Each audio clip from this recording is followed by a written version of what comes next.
पश्चिम बंगाल विधानसभा चुनाव के नतीजे सामने आ जाने के बाद ममता बनर्जी की टीएमसी में बड़ी फूट हुई है।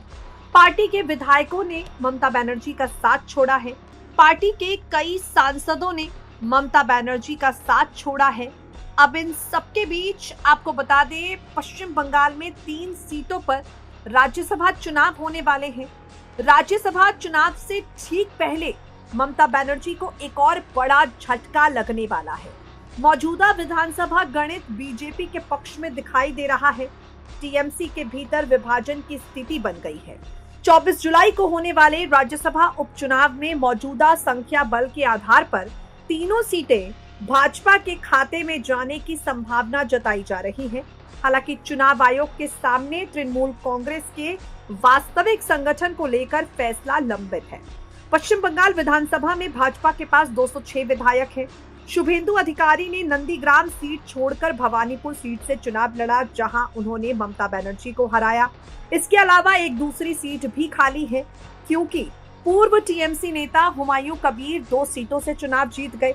इस कारण विधानसभा की प्रभावी सदस्य संख्या 294 से कम हो गई। राज्यसभा चुनाव में सिंगल ट्रांसफरेबल वोट प्रणाली लागू होती है। मौजूदा आंकड़ों के अनुसार भाजपा के पास तीनों सीटें जीतने के लिए पर्याप्त प्रथम वरीयता मत मौजूद है।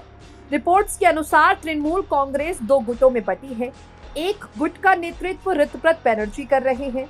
उनके साथ लगभग 62 से 65 विधायक हैं। बाकी विधायक ममता बनर्जी के नेतृत्व वाले कालीघाट गुट के साथ हैं।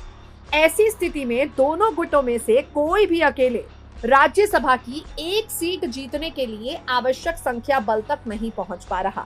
इस विभाजन के कारण टीएमसी के लिए कम से कम एक सीट जीतने की संभावना लगभग खत्म हो गई है और बीजेपी को स्पष्ट बढ़त मिलती नजर आ रही है।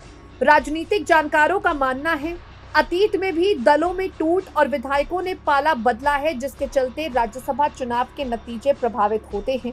विशेषज्ञों के अनुसार राज्यसभा चुनाव में अक्सर जनमत से अधिक विधानसभा का अंक गणित निर्णायक भूमिका निभाता है और पश्चिम बंगाल में यही स्थिति नजर आ रही है।